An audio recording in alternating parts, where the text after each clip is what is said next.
con los órganos de la región de la fosa posterior, vamos a hablar de cómo se forman las estructuras que van a constituir los nervios craneales.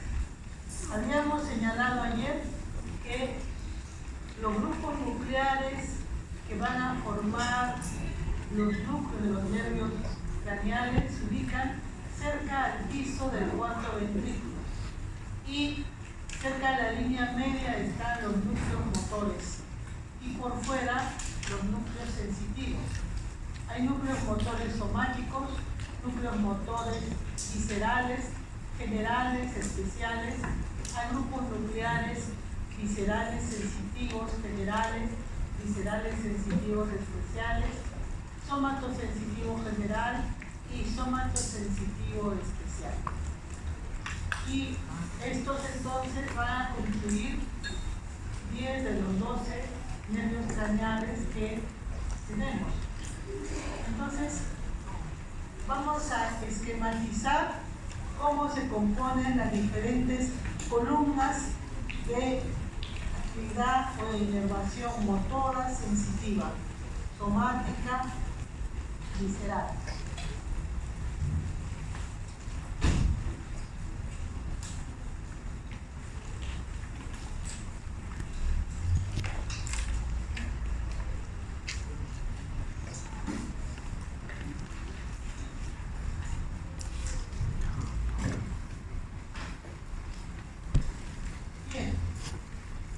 Esquematizamos la cara posterior del tronco encefálico, vemos el piso del cuarto ventrículo, la región del bulbo, el puente, y vemos la línea media. Entonces, mirando la cara posterior, hay un primer plano, el más superficial, en el que a la altura del mesencéfalo, el puente y el bulbo vamos a encontrar las columnas motoras. Primero vamos a ver la columna somatomotora, que está a nivel del mesencéfalo. A la altura de los tubérculos cuadrigémenos superiores aparece el grupo, el complejo nuclear del motor ocular común. Digo complejo porque hay varios pequeños grupos nucleares para el elevador del párpado, el recto superior, el recto inferior, el recto interno y para el oblicuo inferior. A nivel de los tubérculos cuadrigémenos inferiores, cerca de la línea media está el núcleo del patético, columna somatomotora. Y a nivel del puente vamos a encontrar el núcleo para el motor ocular externo, sexto nervio craneal. En el bulbo raquídeo está una columna extensa que corresponde al núcleo del nervio hipogloso. Tenemos la primera columna cerca de la línea media, que es la columna somatomotora para inervar a músculos. Por fuera de esta línea media, la siguiente columna corresponde a la visceromotora general. Y allí vamos a encontrar a la altura de los tubérculos cuadrigémenos superiores el núcleo de Eyler-Westphal, aquel que va a ir acompañando al motor ocular común, que va a inervar a el músculo esfínter de la pupila.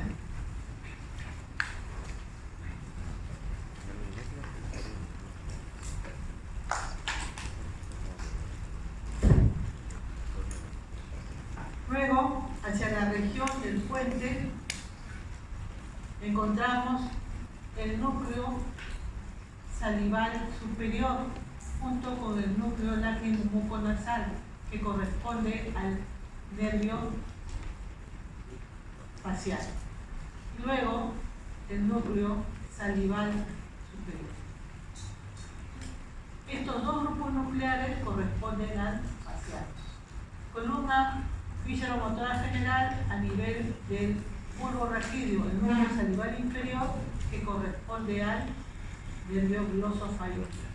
Y en el bulbo el núcleo dorsal del vago.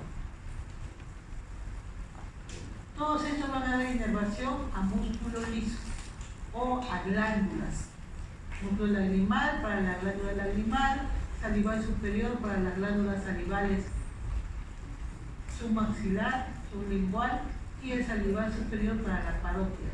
Y aquí para los grupos de músculos del intestino, la glándula del intestino. Y luego, este es el plano superficial. En el segundo plano está la columna víscerosensitiva general. Este núcleo se llama núcleo solitario, rodeado de un conjunto de fibras que hacen que esta zona se conozca como el tracto solitario. Esta es la columna víscerosensitiva general por excelencia. Todas las vías parasimpáticas terminan acá. Las vías parasimpáticas sensitivas que vienen del glosofaríngeo del nervio vago van a terminar acá y de aquí se van a dirigir al centro superior. Y la siguiente columna es la columna somatosensitiva especial. Aquí hay dos grupos nucleares. El núcleo vestibular en el ángulo, que tiene 4 grupos nucleares, superior, inferior, lateral y medial. Y el siguiente núcleo es la columna del núcleo coclear dorsal para recibir la información auditiva. Entonces tenemos en el plano más dorsal los grupos nucleares somatomotor, motor para el oblicuo mayor, para el recto externo y para el hipogloso, por fuera de la columna visceromotora general, para el séptimo, noveno y décimo nervio craneal, y por fuera de él tenemos la columna viscerosensitiva general con el núcleo solitario. En la parte más lateral, el núcleo vestibular y el núcleo coclear. Esto entonces en el plano más dorsal, los grupos nucleares que van a formar los nervios craneales. En el siguiente plano medio, la columna que está por fuera es la víscerosensitiva especial, aquella que va a procesar información gustativa, y ese núcleo gustativo va a recibir información de 3 nervios craneales, del facial, del glosofaríngeo y del vago. Y por fuera de estos tenemos la columna somatosensitiva general. Esta va a recibir información a través del nervio trigémino de toda la región de la cabeza. Y aquí hay 3 núcleos: la raíz mesencefálica, el núcleo principal y la raíz espinal. Estos 3 componentes celulares son funcionalmente diferentes. El mesencefálico procesa información propioceptiva, el del puente información táctil y crítica, y el de la región espinal en el bulbo procesa información dolorosa, térmica y táctil protopática. Todos estos núcleos van a recibir la información proveniente de la rama sensitiva del trigémino. El plano más profundo corresponde a la columna visceromotora especial. En él vamos a encontrar el núcleo del trigémino, núcleo masticatorio, que va a ser la rama motora del trigémino en el puente. Y también en el puente está el núcleo motor del facial. A nivel del bulbo está el núcleo ambiguo, que divide o lleva inervación motora mediante 2 nervios craneales, el glosofaríngeo y el vago. Y en la columna somatosensitiva especial, el otro núcleo llamado núcleo dorsal ventral, coclear dorsal. Entonces, estos son los grupos nucleares que van a constituir los nervios craneales. Y entonces decimos, los nervios craneales tienen componente sensitivo, sensitivo somático general, somático especial, visceral general, visceral especial. Y en el motor hay somático general, visceral especial. ¿Y por qué ocurre esto? Porque los músculos están derivados de los arcos faringios que constituyen la columna visceromotora especial. El arco 1 tiene los músculos masticatorios del trigémino, el arco 2 los músculos de la mímica, el estilo faríngeo para el bronco faríngeo va por el arco 3 y el arco 4 sirve de origen para los músculos constrictores, la musculatura intrínseca de la laringe, los músculos del paladar, excepto el tensor del velo del paladar y el músculo vocal. Entonces, hablamos del primer nervio, motor ocular común, que tiene el componente somático general y visceromotor general. El somático general va a inervar a los músculos que permiten la motilidad del globo ocular. El núcleo central caudal es uno solo, que es común al lado derecho y al lado izquierdo, y va a inervar al músculo elevador del párpado. Recuerden ustedes que hay un solo núcleo para el lado derecho y el lado izquierdo. La columna celular medial inerva al recto superior, el núcleo dorsal al recto inferior, la columna intermedia al oblicuo inferior y el núcleo ventral al recto interno. Por eso se denomina esto el complejo del tercero. Y todo este conjunto de fibras, estos axones, cruzan la zona de la calota y salen por la cara interna del pedúnculo cerebral. Este nervio, cuando recorre la base del cráneo, lo hace hasta llegar al seno venoso, al seno cavernoso, y va a estar ocupando la pared lateral en la parte superior, por encima del cuarto nervio. E ingresa a la órbita por el interior fenoidal, dividiéndose en ramas superior e inferior para inervar a los músculos de la zona. El componente parasimpático es el núcleo de Hierhuefa, que va a enviar a sus axones de las neuronas preganglionales, que van junto con el nervio motor ocular común, pero característicamente van a estar ocupando la zona más superficial. Van a dirigirse a la cavidad orbitaria y en la cavidad orbitaria llegan al ganglio ciliar, allí hacen sinapsis y la segunda neurona ganglionar sale con el nombre de nervio ciliar corto y termina inervando al cuerpo ciliar para la acomodación y al músculo esfínter de la pupila para producir la miosis. Entonces tenemos aquí los dos grupos nucleares del motor ocular común. Y aquí en este esquema pueden ver el acueducto, la sustancia gris periocultal, y el complejo nuclear está acá, cerca de la línea media. Y las fibras recorren la calota mesencefálica, atraviesa el núcleo rojo y salen por la cara interna. El nervio patético, solamente neuronas motoras somáticas, es el único nervio craneal que sale las fibras por la cara posterior, pero antes de salir las fibras se decusan. El núcleo derecho da origen al nervio izquierdo y viceversa. Las fibras, una vez que salen debajo de los folículos inferiores, rodean los pedúnculos cerebrales y se dirigen también al seno cavernoso, donde ocupan la pared lateral por debajo del tercero. Terminan inervando el oblicuo mayor. No se olviden que el patético se cruza la línea media y sale por la cara posterior. El motor ocular externo está a nivel del puente, las fibras salen por el surco bulboprotuberancial y está encima de las pirámides. Atraviesan el seno cavernoso, pero no lo hacen en la pared, sino al centro mismo del seno y se están bañando junto con la arteria carótida externa. Ingresan a la cavidad orbitaria cruzando la hendidura y van a inervar al recto externo.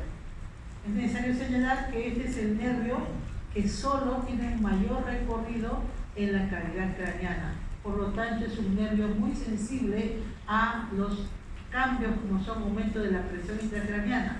Cuando un motor ocular externo se altera cuando no se mueve bien, es porque algo malo está ocurriendo. Es bastante sensible, pero es específico, no les dice el lugar. Ahí está el núcleo y la emergencia. Y ahí tienen los tres nervios craneales oculomotores, que como deben suponer no están aislados, están conectados por fibras que permiten los movimientos asociados, ¿no? Si el recto externo se va a la derecha, el recto interno del otro lado también va a la derecha. Aquí en el esquema en Jaimes pueden observar la presencia de los núcleos, complejo nuclear, el UEFA, el cuarto, el sexto, y cómo van a tener su recorrido.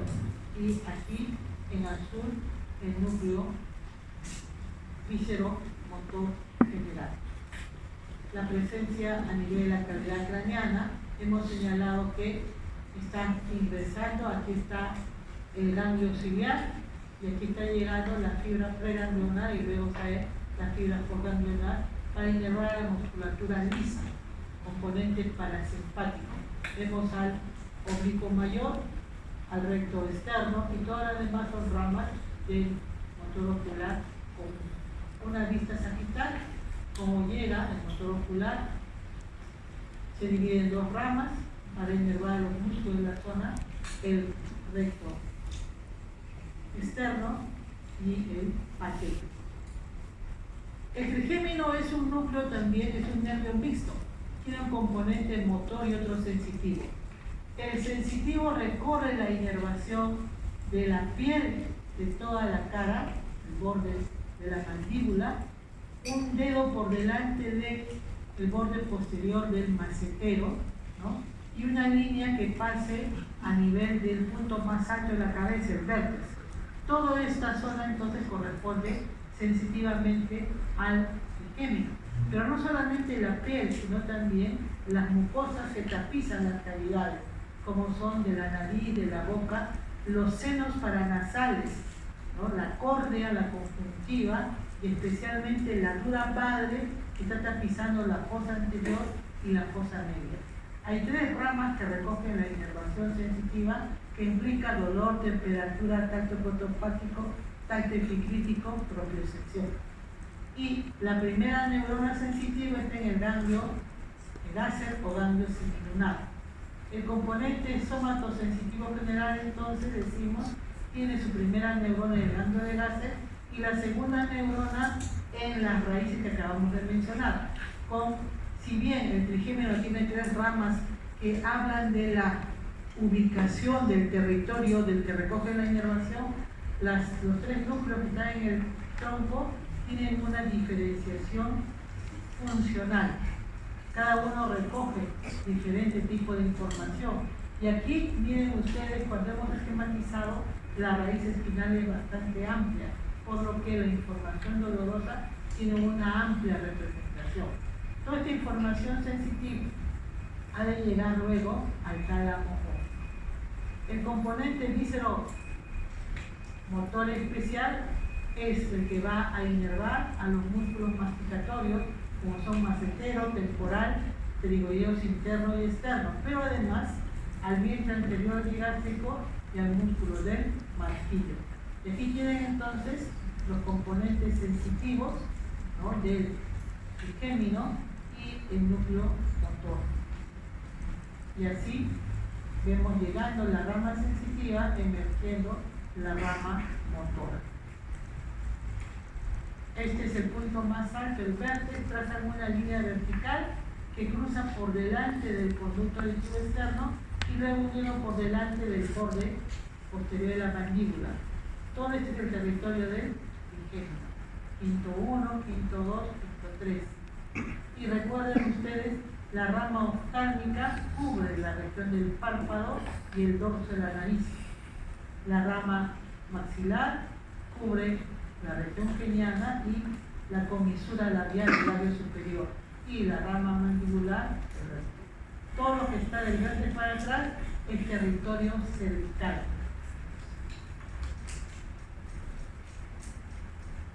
El nervio facial es un nervio bastante complejo. tiene varios componentes. El componente motor visceral, especial, visceral general, parasimpático, visceral sensitivo general y el visceral sensitivo especial. El componente visceral motor especial corresponde al núcleo motor del facial ubicado en el puente, y esas fibras motoras, estando a nivel del puente, se van hacia atrás y rodean al núcleo del sexto nervio y le hacen una rodilla. Esa rodilla es la que hace prominencia en el piso del cuarto ventrículo. Luego, las fibras salen a nivel del ángulo pontocerebeloso por dentro del nervio intermediario del Goldberg. Luego, los nervios viajan juntos por el conducto auditivo interno y las fibras motoras van a emerger por el agujero estilomastoideo. Este tronco nervioso se divide, como habrán estudiado ya, en dos ramas, temporofacial y cervicofacial. Y estas ramas van a atravesar la glándula parótida. Terminan dividiéndose en 5 ramas, que son la rama temporal, orbitaria, bucal, mandibular y cervical. Inervan a todos los músculos de la mímica, aquellos que son superficiales, aplanados, que no tienen aponeurosis, y cuando se contraen permiten ver la expresión emocional. También inervan al cutáneo del cuello o platisma, al músculo del estribo que está en el oído medio y el vientre posterior ligástrico. Es importante esta inervación porque esta contracción del músculo estribo atenúa el ruido de los sonidos, y cuando hay parálisis facial no solamente se paralizan los músculos de la cara, sino que puede haber dolor. Además, el nervio facial tiene un componente viscerosensitivo especial que recoge la inervación gustativa de los 2 tercios anteriores de la lengua, y estas fibras que recogen la información gustativa van a ir junto con el lingual y luego se desprenden, se separan formando la cuerda del tímpano que ingresa hacia la región profunda, hacia la base del cráneo, y luego van a estar junto con el intermediario de Goldberg, ¿no?, llevando la información. Estas neuronas que dan origen a estas fibras corresponden a neuronas ubicadas en el ganglio genicular. El componente sensorial gustativo, entonces, además está viajando, formando parte del intermediario de Goldberg, ¿no? Finalmente termina en el tronco encefálico, ingresando por el ángulo pontocerebeloso, y designarse como el núcleo gustativo a nivel del bulbo. El componente motor visceral se consideran algunos 2 grupos nucleares: lágrima muconasal y salival superior. Está en el puente. El núcleo lágrimo muconasal, que es parasimpático, inerva a la glándula lacrimal y las glándulas mucosas de las fosas nasales. La primera neurona está acá, entonces. El núcleo salival superior inervará a las glándulas salivales submaxilar y sublingual. Aquí está la primera neurona. La segunda neurona está en un ganglio periférico. Todas estas ramas van a formar parte del intermediario de Goldberg. Este componente motor va a ir hacia las áreas, acompañando al 7º y al 8º nervio del conducto auditivo interno, y cuando llegan cerca a la cercanía del ganglio geniculado, las fibras lácrimo-muconasales forman el nervio pélvico superficial mayor, que se va al ganglio pterigopalatino. Allí es el sinapsis, y la segunda neurona va a la glándula lacrimal, a la mucosa de las fosas nasales. Y el ganglio, las fibras del ganglio salival superior pasan por el ganglio geniculado, cruzan el tímpano, tomando el nombre fuera del tímpano, y van a emerger por la base del cráneo y se unen a las fibras del nervio lingual. Cuando llegan a la cavidad bucal, llegan al ganglio submaxilar, y en sinapsis van a inervar a la glándula submaxilar y sublingual. Esta es la ubicación de los grupos nucleares del facial. Aquí está el núcleo motor del facial. Aquí está el núcleo del motor ocular externo, donde las fibras motoras rodean. Aquí está la llegada de las fibras gustativas. y aquí está la emergencia de las fibras parasimpáticas. Esto es importante porque muchas veces hay lesiones inflamatorias, infecciosas, que se ubican en esta zona, o procesos desminimizantes que hacen que siempre el compromiso del motor facial vaya asociado con el compromiso del motor ocular externo. Este esquema también tomado de Haines les muestra lo mismo, ¿no? Los diversos componentes. Aquí el que recoge la inervación gustativa de la base de la lengua, los tres anteriores, el ganglio está aquí, la neurona está en el ganglio geniculado y la fibra se dirige al núcleo gustativo. La inervación parasimpática se dirige a los ganglios periféricos, al ganglio sublingual, al ganglio pterigopalatino, y la rama motora para la musculatura facial va a salir por el agujero estilopastoideo. Pero además hay otro componente. La piel que está a la entrada del conducto auditivo externo es inervada por ramas de facial. La primera neurona sensitiva está en el ganglio geniculado y va a enviar la información formando parte del facial. Pero cuando llega al tronco encefálico, no entrega la información a un núcleo del facial, sino lo va a entregar al núcleo del trigémino, al fascículo espinal del trigémino. Entonces, si bien la rama periférica recoge la inervación, le entrega a un núcleo del trigémino. El núcleo o los núcleos vestíbulo-cocleares, la información sensorial, el componente coclear tiene los receptores auditivos en el oído interno, como habrán visto, ¿no? Las células ciliadas internas transforman el sonido en impulso nervioso. La rama coclear del octavo se forma, parece que hay una neurona en el ganglio espiral. El axón ingresa al tronco formando la rama coclear del octavo nervio y termina en los núcleos coclear dorsal y ventral. El componente vestibular, los receptores vestibulares están en los conductos semicirculares, en el utrículo y el sáculo. Estos tienen su primera neurona en el ganglio vestibular. Se recoge la información y esto va a formar la rama vestibular del octavo que ingresa al tronco encefálico por el ángulo pontocerebeloso y va a llegar a los núcleos vestibulares medial, lateral, craneal y caudal. Aquí vemos entonces componente vestibular, coclear dorsal, coclear ventral. Estos son los dos núcleos que van a formar parte del octavo. Ramas cocleares de la audición, núcleos vestibulares para registrar los movimientos, la propiocepción de los músculos de la cabeza, ¿no? Y para coordinar los movimientos en la cabeza con los óculos motores y con los músculos cervicales para mantener el equilibrio. Y estos entonces son los grupos nucleares que hemos visto hasta el momento. Cuando nosotros, por ejemplo, giramos la cabeza hacia la derecha, los globos oculares van hacia la derecha, pero luego vuelven en sentido contrario.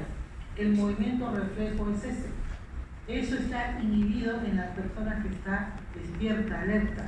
El estado de conciencia consciente hace que vaya en sentido contrario. Pero el reflejo es ese. Cuando una persona tiene un trastorno del estado de conciencia, hay que averiguar si el tronco encefálico está normal o no. Y por eso se hacen los reflejos oculocefálicos. Giro la cabeza hacia la derecha y los ojos deben ir en sentido contrario. Y si llevo la cabeza hacia arriba, los ojos van en sentido contrario. Y si voy hacia abajo, los ojos van en sentido contrario. Esa es la respuesta normal. En este estudio se hace con solamente movimientos o estimulando con agua fría o agua caliente para ver el reflejo oculocefálico. El nervio glosofaringio también tiene varios componentes como el facial. El motor visceral especial, el motor visceral general, el sensitivo visceral especial y el sensitivo visceral general. Todos están a nivel del bulbo.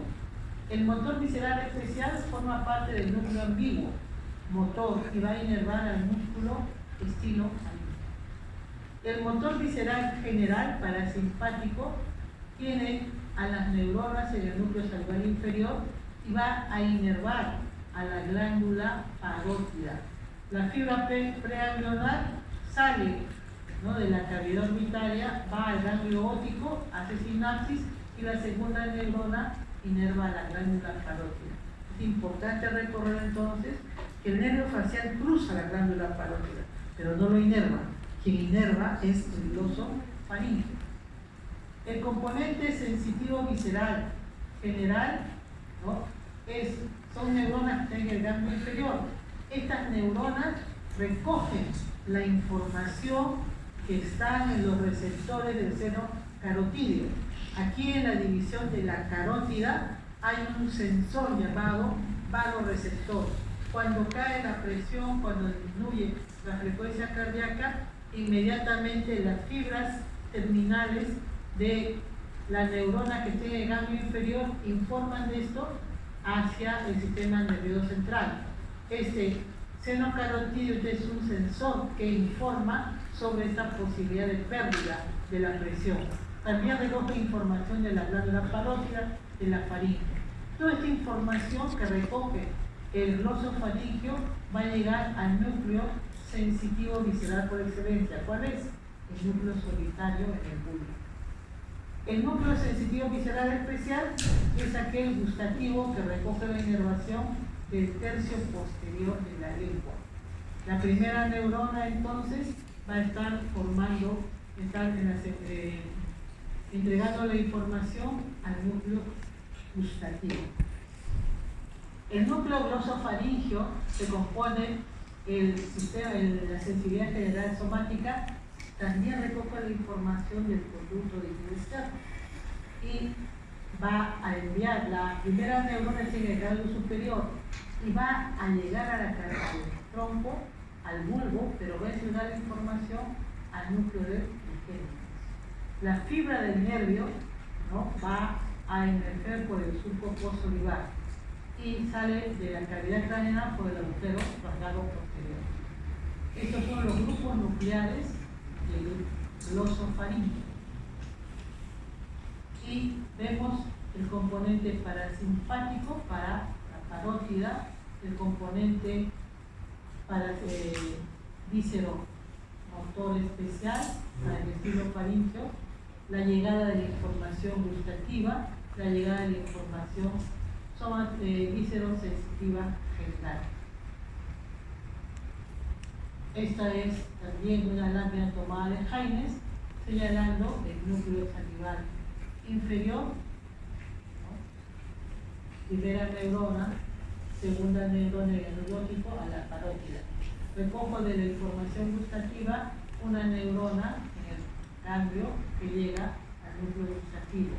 La inervación motora para la región del estilo faríngeo. Y luego el recojo de la información sensitiva del conducto auditivo externo que es entregada al núcleo de digenio. El nervio vago tiene los mismos componentes que el facial y el glosofaríngeo. La columna, todo el grupo nuclear está a la altura del bulbo. El núcleo motor visceral especial, motor visceral general, sensitivo visceral general, sensitivo visceral especial y sómato sensitivo general. Primera parte, motor visceral especial, es la primera neurona que está en el núcleo ambiguo. ¿Va a ir a dónde? Va a inervar a los músculos faríngeos, a los intrínsecos de la laringe, al músculo vocal, gran parte del paladar, al esófago superior. El núcleo motor visceral general es el componente parasimpático. La primera neurona con su fibra preganglionar va a salir por el agujero rasgado posterior y va a inervar a las vísceras, y cerca de la víscera, en los ganglios intraparietales, allí va a hacer sinapsis con la segunda neurona y va a dar inervación al músculo liso y al epitelio glandular intestinal y al músculo cardíaco. La columna visceromotora, sensitivo general, sensitivo general, en la que va a estar la primera neurona y el ganglio inferior y va a recoger la información de la faringe, la base de la lengua, vísceras torácicas del esófago y tubo digestivo hasta el ángulo esférico. Toda esta información sensitiva visceral va a llegar al núcleo solitario. Le decimos que el núcleo solitario es el núcleo sensitivo general por excelencia. Todas las vísceras llevan la información formando parte del parasimpático hacia este núcleo. Y la columna sensitivo visceral especial, tenemos aquí que recoge la inervación gustativa de la región de la laringe, montiglotis, paladar, la raíz de la lengua, el esófago. Esta primera neurona entonces termina ¿dónde? En el núcleo gustativo en el bulbo. Entonces, este nervio vago además recoge la información sensitiva de la parte externa del conducto auditivo para enviarla hacia el bulbo y aquí le va a entregar al núcleo del trigémino. Todas estas fibras emergen por el surco post-olivar. Y pueden ustedes ver los mismos componentes del séptimo, del noveno en el vago. Entonces, un corte más alto será el glosofaríngeo, un corte más bajo será del vago.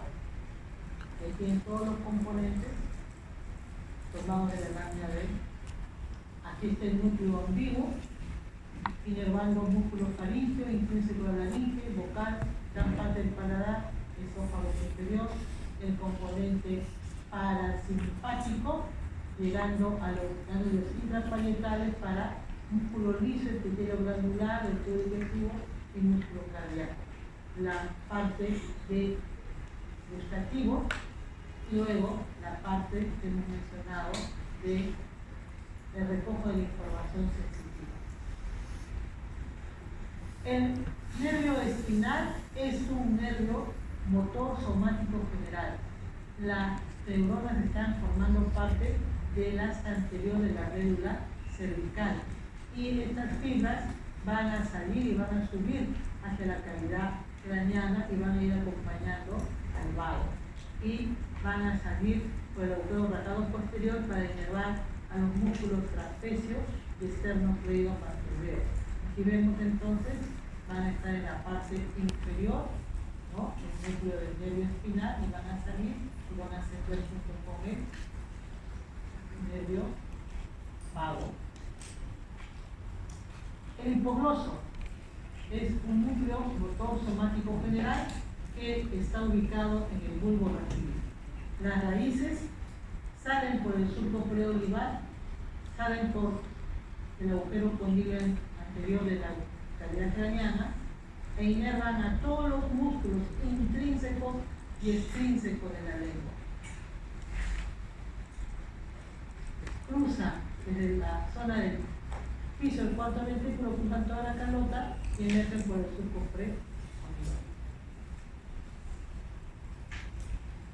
Todos estos grupos nucleares de los nervios craneales, ¿no?, van a recibir inervación cortical a través del haz córtico nuclear. La vía desciende por la cápsula interna y va a estar ocupando la rodilla.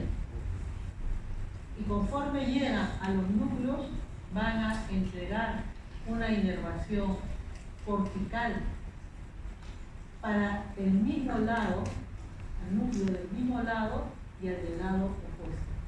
Eso es lo característico de la inervación de los núcleos de los nervios craneales para el motor ocular, perdón, para el trigémino y para los demás. Salvo el núcleo del facial. El núcleo del facial que inerva el tercio superior de la cara tiene también esta inervación doble, ipsilateral y contralateral. Pero el grupo nuclear que va a inervar a los 2/3 inferiores de la cara solamente tiene inervación contralateral.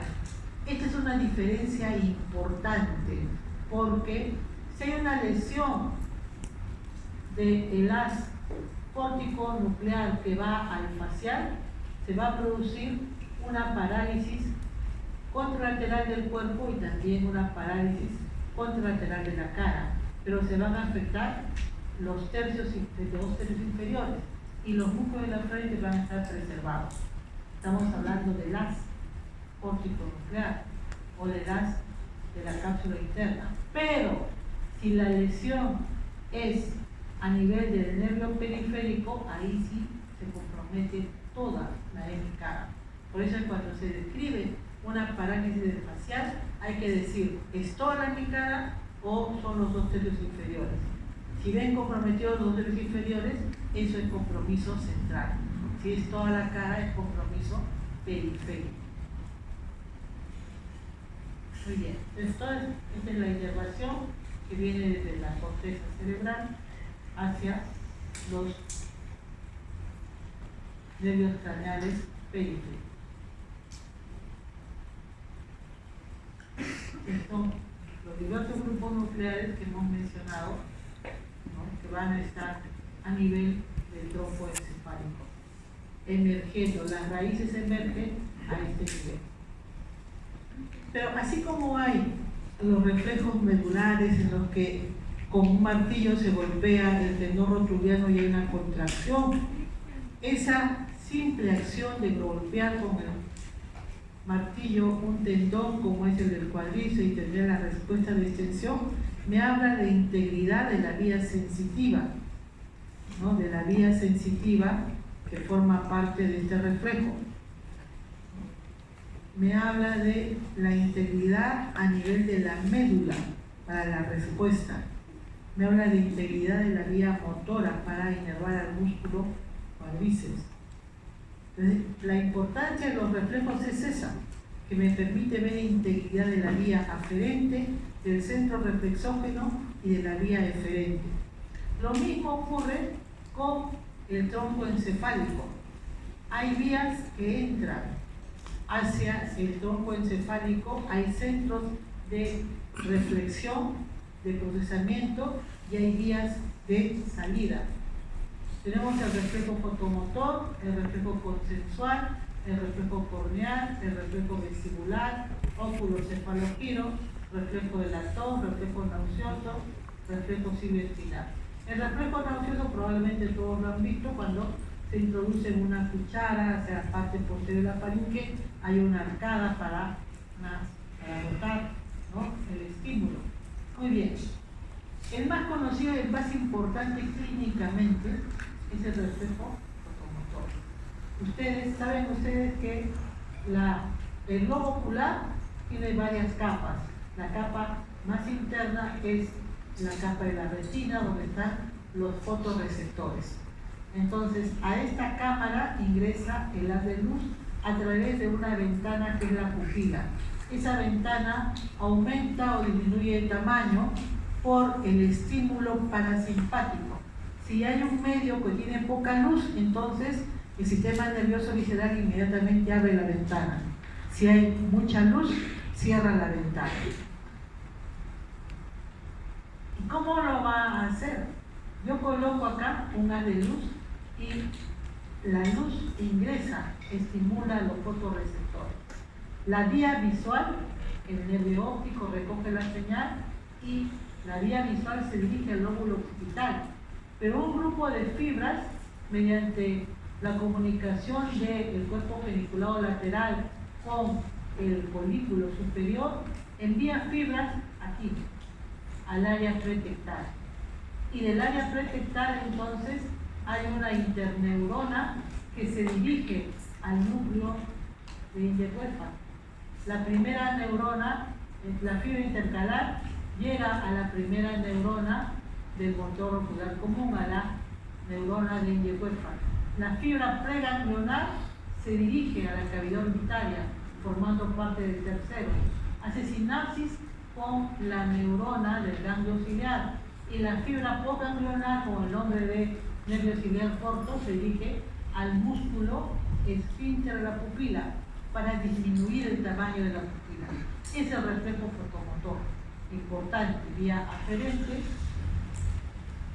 centro reflexógeno y la respuesta de la fibra preganglionar y postganglionar. Pero no queda allí, yo puedo estimular una pupila y el estímulo llega al mismo lado, pero también hay una neurona intercalar que se va al lado opuesto y va a estimular al núcleo de Jeffrey del otro lado y va a dar una respuesta también de disminución del tamaño de la pupila, lo que se llama la miosis. Hay una respuesta inmediata de miosis que corresponde al reflejo fotomotor y hay una respuesta tardía de miosis que corresponde al reflejo consensual. Con este simple estímulo, un haz de luz de una linterna sobre la pupila, yo puedo ver la integridad de la vía visual, la integridad del cuerpo geniculado lateral, del mesencéfalo, las conexiones en el área pretectal y la conexión a nivel de la calota mesencefálica, la vía eferente, la cavidad orbitaria y el músculo esfínter de la pupila. Ese simple hecho nos permite estudiar toda esta vía, ¿no? El haz de luz, la vía aferente, el centro reflexógeno, ipsilateral, la respuesta preganglionar, la respuesta postganglionar y la miosis. Y en un segundo momento la respuesta refleja del otro lado. Esto es un reflejo fotomotor que me permite ver la integridad en el tronco encefálico. Así como este reflejo, hay el reflejo corneal. Ustedes con un pequeño algodón estimulan la córnea y van a ver inmediatamente una respuesta de ¿qué? De oclusión de la estructura palpebral. Porque la información se recoge por las ramas del trigémino, hace sinapsis en el núcleo del trigémino a nivel del puente, entrega la información al núcleo motor del facial y el facial permite que el auricular de los párpados se cierre y es un arco reflejo. Centro reflexógeno, ¿dónde? En el puente. Muy bien. Este es el músculo esfínter de la pupila, músculo dilatador de la pupila. Esta es la pupila. Si contrae el esfínter, miosis. Si contrae el dilatador, midriasis. Y el reflejo de acomodación también es inervación parasimpática. Ambos globos oculares van a centrarse al centro.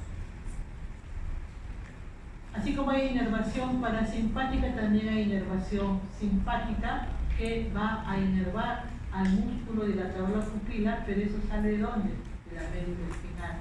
Hace sinapsis con la segunda neurona en el ganglio simpático cervical superior y ahí salen las fibras rodeando a las ramas de la calota interna, luego a la oftálmica y llegan a la cavidad orbitaria para inervar al músculo dilatador de la pupila. Luego, como hemos mencionado, los núcleos oculomotores no están aislados, están trabajando de manera organizada. Entonces, si yo quiero mirar a la derecha, la orden viene de la corteza cerebral, de una zona conocida como el área motora ocular, área 8 de Brodmann. Sale la información del área frontal izquierda, desciende, cruza la línea media y se dirige al puente. Allí hay un núcleo llamado formación reticular continua paramediana derecha. De ahí sale una neurona intercalar que se va al núcleo del motor ocular externo, derecho, y una rama, ¿no? El nervio se va al recto externo derecho. Una neurona intercalar asciende por el fascículo longitudinal mediano izquierdo y llega al núcleo del motor ocular del lado izquierdo para que inerve al recto interno del lado izquierdo. Entonces tengo la contracción de los músculos recto externo derecho y recto interno izquierdo y así puedo mirar a la derecha. Estos movimientos conjugados que ven ustedes se deben a estas conexiones. Entonces hemos hablado de los fascículos grandes, pero no muchos de los fascículos pequeños que deben tener ustedes en cuenta para comunicar estos diversos grupos nucleares. Igualmente, cuando hablamos de la vía vestibular, se recoge la inervación de los órganos vestibulares en el oído interno, llegan a los núcleos vestibulares y de ahí se relacionan con los óculos motores, se relacionan con el cerebelo, y todo para permitir el movimiento también conjugado de estos grupos nucleares, del recto externo, del recto interno, para dirigir la mirada. Y los estímulos proprioceptivos recogidos de los músculos cervicales también van a llegar a estimular a los grupos nucleares del tronco encefálico para los movimientos del cuello y de los globos oculares. Cuando comemos un alimento que esté en mal estado, ¿no?, o que nos está haciendo daño, esa información es recogida por receptores que están en áreas donde no hay barrera hematoencefálica. Por lo tanto, esos receptores rápidamente, el área postrema, por ejemplo, se activa para eliminar esta sustancia extraña, dañina, y aparecen los vómitos. Pero además se ponen en juego una serie de mecanismos para expulsar el elemento dañino mediante el vómito, o si no, mediante la diarrea. Son mecanismos de defensa para poder mantener el individuo. Y esta es la división de la carótida, ¿no?, del seno carotidio, donde los receptores, llamados varoreceptores, recogen la información cuando cae la presión, cuando el pulso está haciendo débil. Entonces las ramas terminales del noveno, del décimo nervio envían la señal, las ramas sensitivas, viscerosensitivas generales, envían la señal por las ramas de todos los nervios y terminan ¿dónde? En el núcleo solitario, en el bulbo. Desde allí se van a dar las sinapsis necesarias para estimular a los núcleos cardiovasculares, al componente simpático para aumentar la presión, para aumentar la fuerza de la contracción muscular. Un efecto claro es la vasoconstricción de los vasos. Esa vasoconstricción, la musculatura lisa se contrae y esto disminuye el espacio circulatorio y compensa en algo esa hipovolemia o esa caída de presión. Y aquí tenemos en el corte del bulbo la ubicación de estos grupos nucleares. El núcleo solitario está en esta zona, pero aquí los grupos nucleares de gobierno cardiovascular, ¿no?, el centro, la zona anterior del núcleo ambiguo, los grupos nucleares de sensibilidad, el dato retículo espinal, todos ellos van a permitir entonces mantener la integridad del individuo. Muy bien.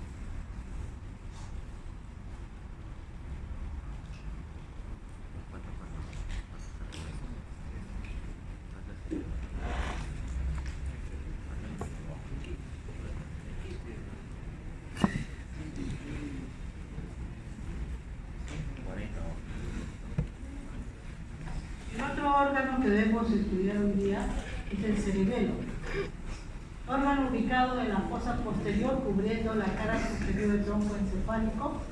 Característicamente el cerebelo está formado por una serie de folias, laminillas, ¿no? Y vemos aquí el tronco encefálico, el cerebelo. El cerebelo es un órgano que tiene una zona central llamada el vermis y lateralmente los hemisferios cerebelosos. El aspecto característico se debe a que hay tal cantidad de neuronas en la corteza cerebelosa que no quepan en este espacio tan pequeño. Entonces, ¿qué hace? Va a dar una serie de dobleces, de pliegues, ¿no? Y esto es lo que se conoce como las laminillas. Este corte permite ver entonces la ubicación de la corteza cerebelosa y la profundidad. En la profundidad lo conocemos como la sustancia blanca. Al centro entonces está el vermis cerebeloso y a los lados los hemisferios cerebelosos, cubiertos solo por la tienda del cerebelo, que ya habíamos mencionado aquí. Y característicamente el cerebelo tiene, ¿no?, un surco llamado el surco horizontal que divide la cara superior y la cara inferior. En la cisura horizontal entonces separa una cara superior y una cara inferior. Y en la parte superior el surco primario separa el lóbulo anterior del lóbulo posterior. Esta es una vista anterior del tronco y del cerebelo y vemos la estrecha relación entre el cerebelo y el puente. Miren cómo el puente envía fibras que se pierden en el cerebelo, formando el pedúnculo cerebeloso medio. Lateralmente sobresalen estas formaciones cerebelosas que corresponden a los flóculos, la zona más antigua. Y aquí tenemos, ¿no?, un surco. Observamos entonces los flóculos, vemos la cara superior del cerebelo cubriendo la cara posterior del tronco. Aquí está el vermis cerebeloso, que se debe su nombre a que se parece a un gusano, y los hemisferios cerebelosos lateralmente. Tiene la forma de un corazón de naipe francés y presenta estas laminillas y una serie de surcos. El surco más importante es la cisura horizontal, y luego tenemos el surco primario que separa el lóbulo anterior del lóbulo posterior. Realmente estamos allí.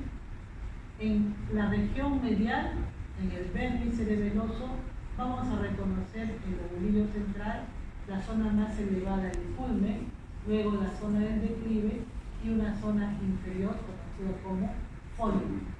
Vermis cerebeloso, lobulillo, culmen, declive. ¿Quién separa el culmen del declive? El surco primario. Luego el fólium. Y vamos a ver que en un corte sagital podemos apreciar las diversas partes del vermis. La que está pegada al velo medular superior es la língula.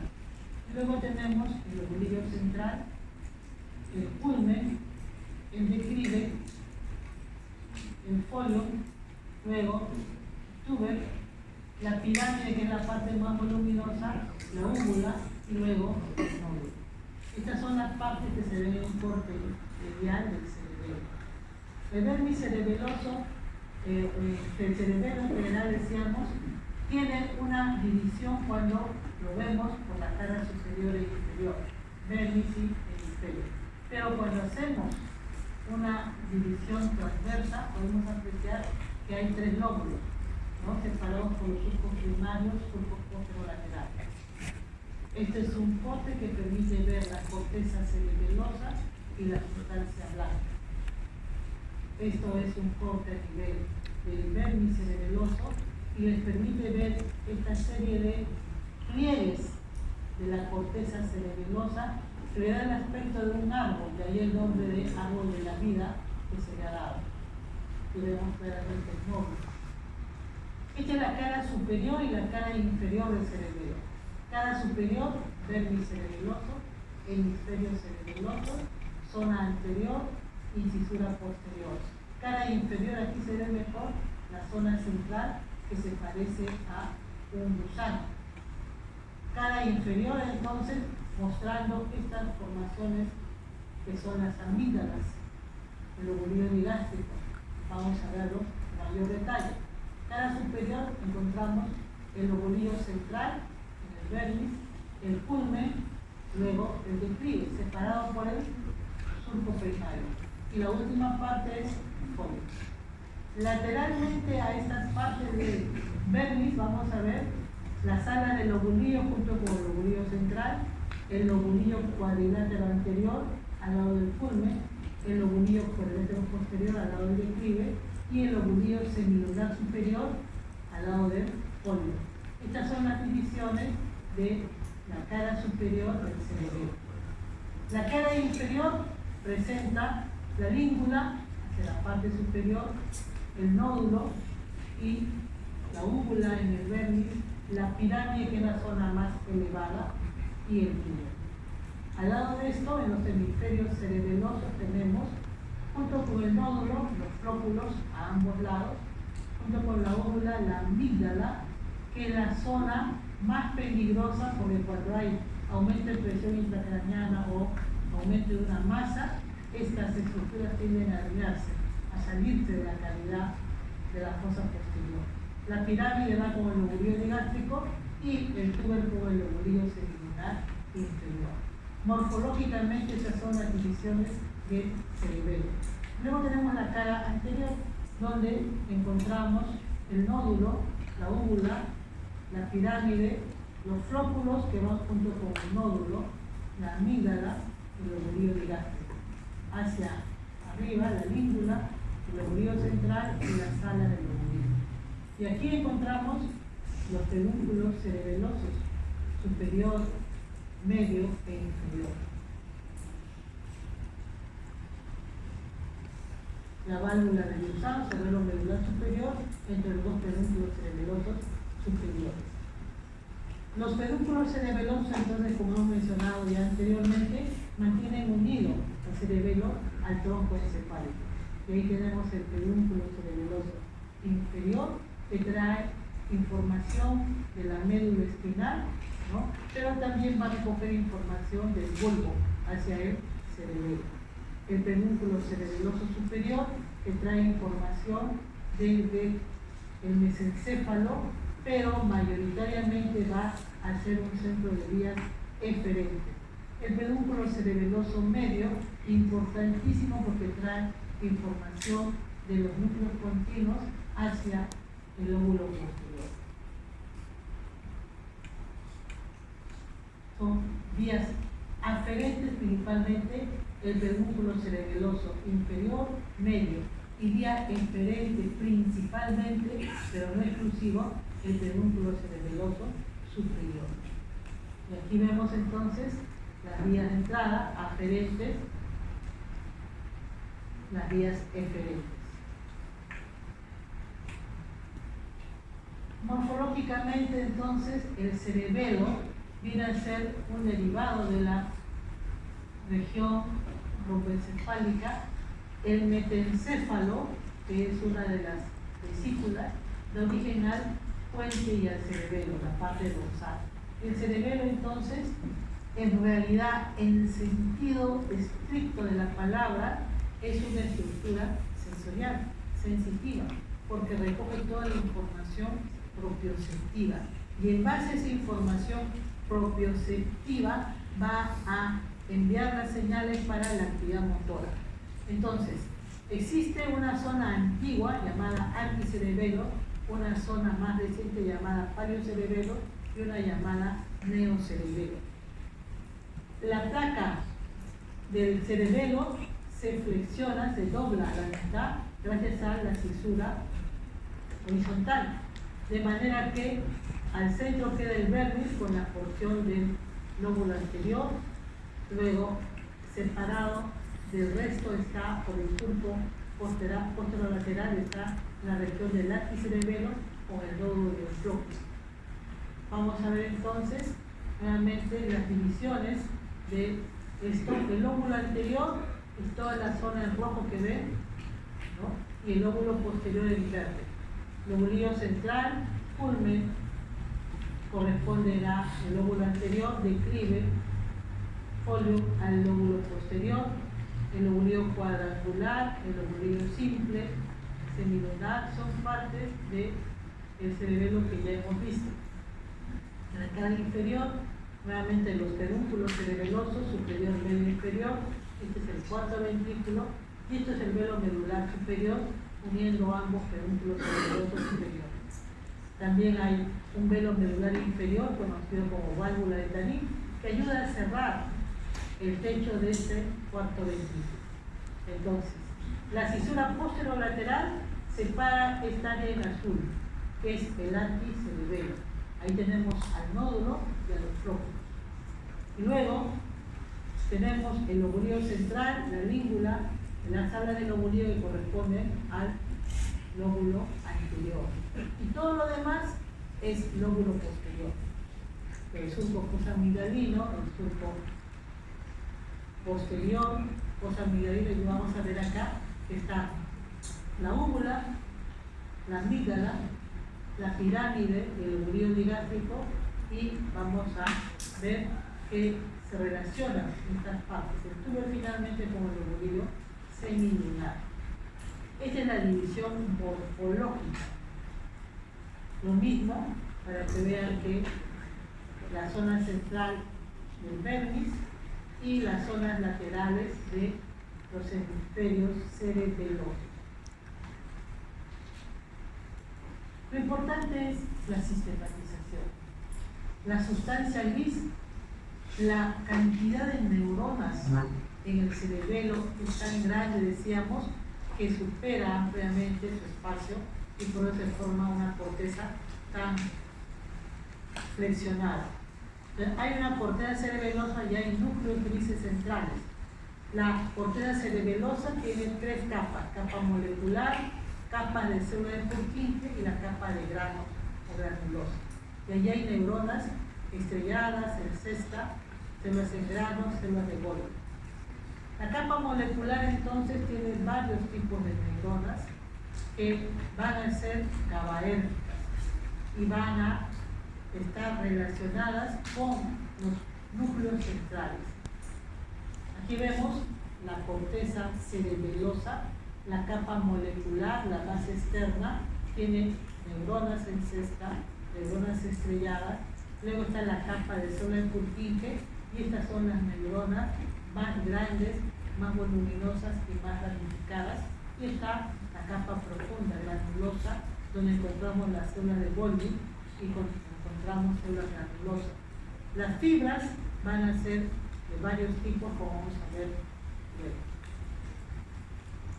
Las células de Purkinje son las más voluminosas, de 40 a 65 micras, son neuronas que van a enviar axones fuera de la corteza, liberan GABA, ácido gamma aminobutírico.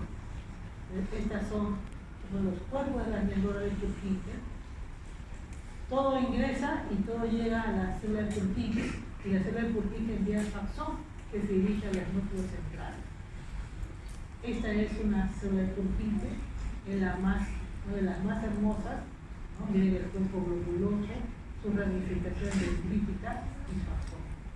Esto es una señal de buen estado trófico, porque cuando hay enfermedades degenerativas, este árbol se va secando, se va perdiendo. Las células de los granos contienen numerosas pequeñas neuronas con dendritas, ¿no?, que se van ramificando, y aquí van a estar las neuronas que se encargan de elaborar glutamato, y algunas veces espartato, son las únicas excitatorias. Entonces tenemos la corteza con las neuronas de Purkinje y aquí las neuronas de la capa granular. Hay también las células de Golgi, más pequeñas, que se van a extender hacia la zona de los granos, ¿no?, y van a irse hacia la capa molecular. Esas dendritas se van hacia arriba y los axones se van a la capa de granos. También elaboran GABA. Este es un corte de la corteza cerebelosa. Y ustedes ven la capa molecular bastante densa, ven la capa de granos bastante densa, y miren, a pesar de ser solamente una hilera, qué bien se distingue esto. Esta es la capa de célula de Purkinje. Miren incluso acá el cuerpo grande de la célula de Purkinje. Esta es la unidad funcional del cerebelo, es el glomérulo cerebeloso, donde se da una sinapsis compleja de fibras dendríticas, de axones, de fibras nervosas, que permite la actividad de la célula. Entonces, aquí confluyen neuronas de la zona, llegan a las células Purkinje, células granulosas, y van a formar una unidad funcional llamada glomérulo cerebeloso. Los núcleos grises centrales son 4 pares de grupos nucleares, que son núcleo globoso del techo, emboliforme y núcleo dentado. En este esquema pueden ustedes ver el vermis, la zona de la línea media. De allí para afuera está el núcleo del techo, también llamado fascicio, núcleo netamente que corresponde al anticerebelo. Luego está el núcleo globoso y el emboliforme. Ese núcleo corresponde al paleocerebelo. Y el más reciente es el núcleo dentado, que es como una bolsa plegada. Corresponde al neocerebelo. El esquema permite ver la disposición de los grupos nucleares, núcleo fascicio, globoso, emboliforme y núcleo dentado. Todo cerca de la línea media. Este es un plano de una pieza anatómica donde se ve la corteza cerebelosa y al centro la sustancia blanca que toma el nombre de cuerpo medular. Y aquí vemos el núcleo dentado.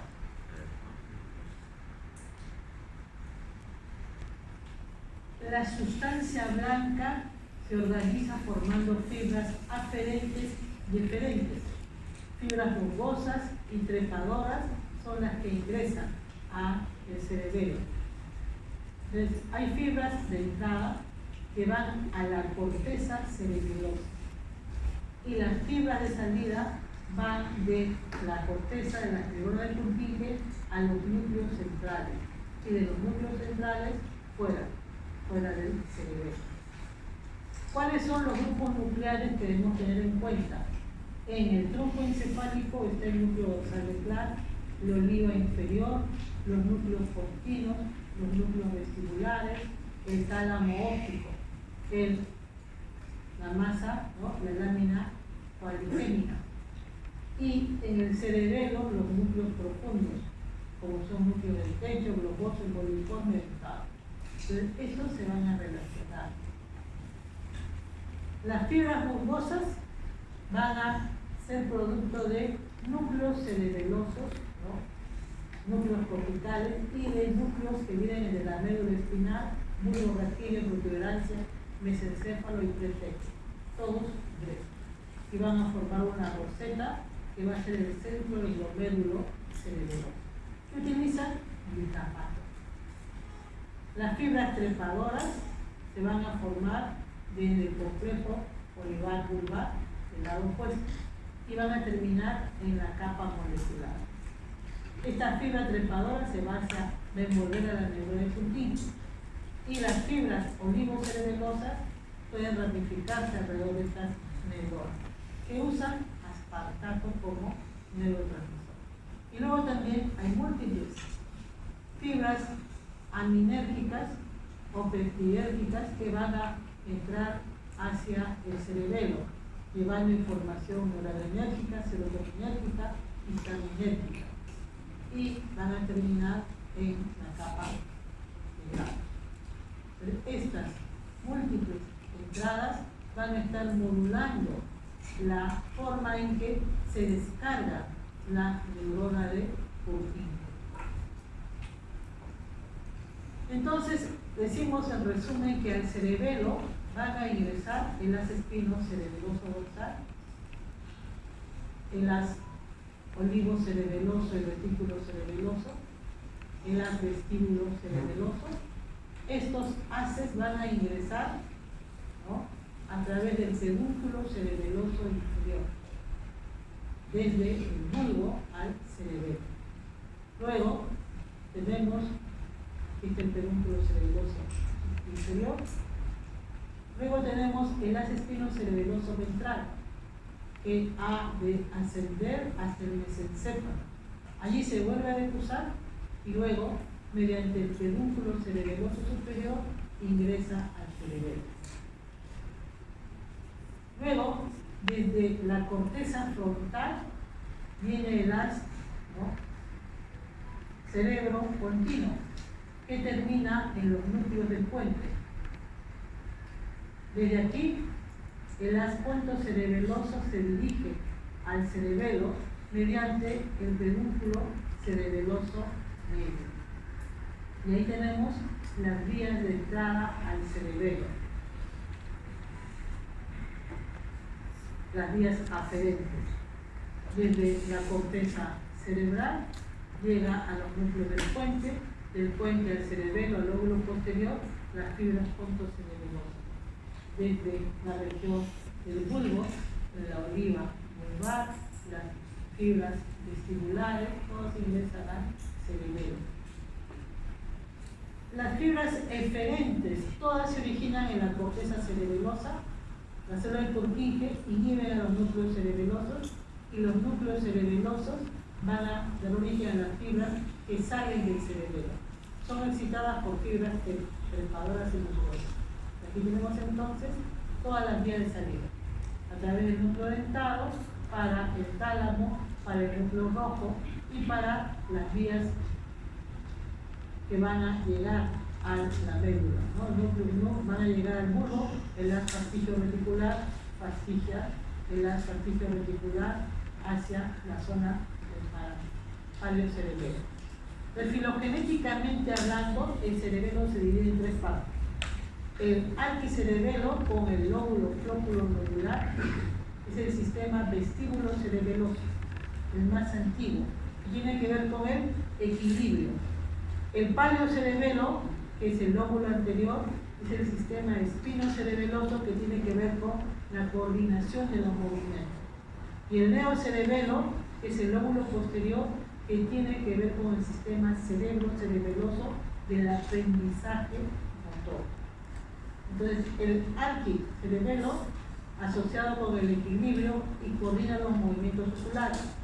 El aparato vestibular, el oído interno, envía fibras hacia los núcleos vestibulares, pero también envía fibras directamente a el núcleo antiguo, el núcleo del techo, el fascicio, ¿no? Hay fibras directas y fibras indirectas. Vemos aquí el núcleo vestibular que está recibiendo las fibras del oído interno y luego las envía al cerebelo, pero también hay fibras que van directamente hacia allá, y de los núcleos vestibulares hacia la médula para coordinar los movimientos. Toda la información que llega al núcleo fascial ha de regresar a los núcleos vestibulares. El paleocerebelo para la coordinación de movimientos, y hay una organización somatotópica.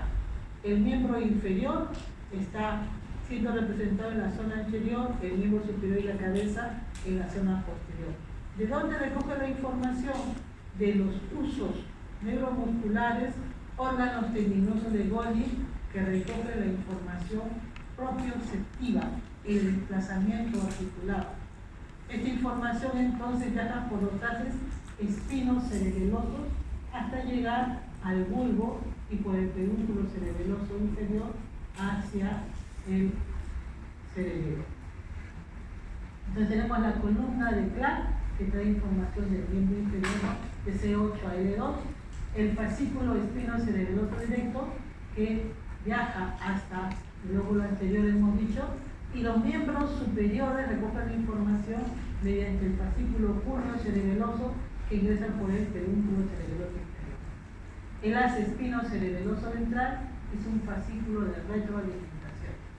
Y tenemos entonces de los músculos llega la información hacia el cerebelo. Y esta información, recuerden que es ipsilateral. Se recoge la información de un lado del cuerpo y llega al hemisferio cerebeloso del mismo.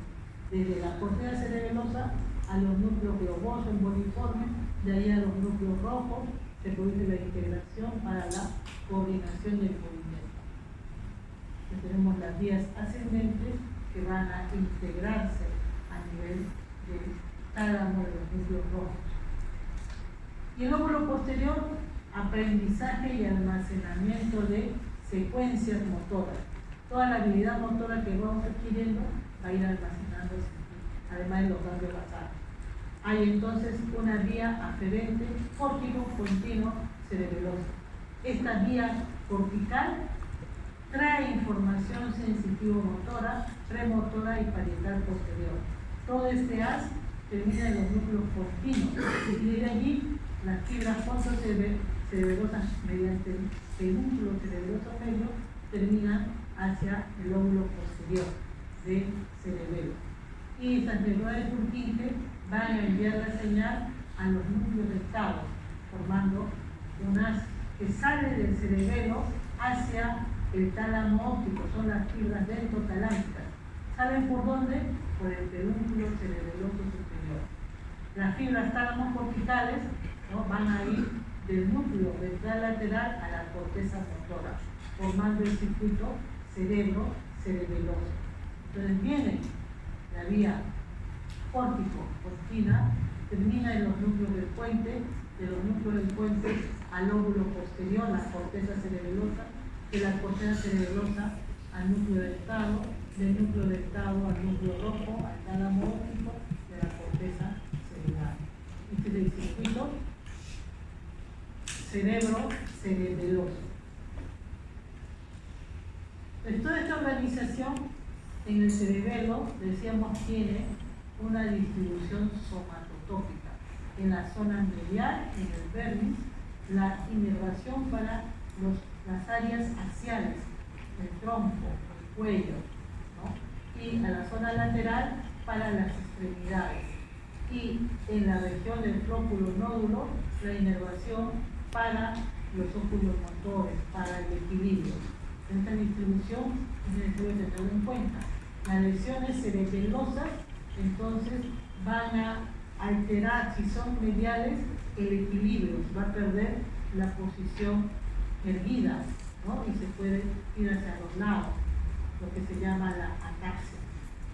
Un síndrome muy característico de una intoxicación pancerebelosa es el estado etílico, ¿no? El estado etílico daña, altera totalmente la función del cerebelo.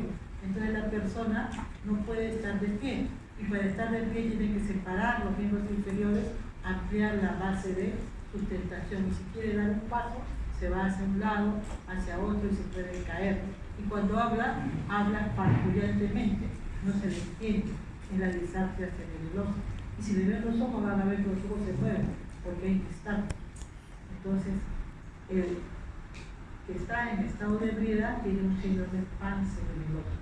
Y si continuara bebiendo, ¿no?, podría haber una intoxicación y llegar al estado de coma. Afortunadamente la mayoría se duerme, ¿no?, y ya no avanza, y después se recupera. Pero imagínense todos los fines de semana tomando licor hasta embriagarte, y a lo largo de los años eso debe pasar factura, ¿cierto? Entonces, tenemos el anticerebelo, el palocerebelo, las estructuras. Viste la distribución funcional. La corteza del vermis, entonces, incluye los movimientos de la zona de la línea media, cuello, hombro, tórax, abdomen, cadera. Y en la zona intermedia vamos a encontrar la inervación para las partes distales de las extremidades. A la zona lateral de cada hemisferio va a estar relacionada con la planificación de movimientos secuenciales, lo que es lo más fino. Vale decir además que debido a la gran cantidad de neuronas, esta es una de las áreas que se puede rehabilitar. La persona que pierde el movimiento por diversas causas, ¿no?, a nivel cerebeloso, puede repetir los movimientos y recuperarse. Esta es la distribución somatotópica que deben tener presente en relación al cerebelo. Y bueno, ya lo van a ver en la obligación, pero hay tres ramas fundamentales para el cerebelo: cerebelo superior, la AICA y la PICA, ¿no?, que irrigan a todo esto. Muy bien. Entonces, hasta aquí lo que corresponde a la estructura del cerebelo, que es tan importante para nuestra coordinación de aprendizaje. Muy bien. Gracias.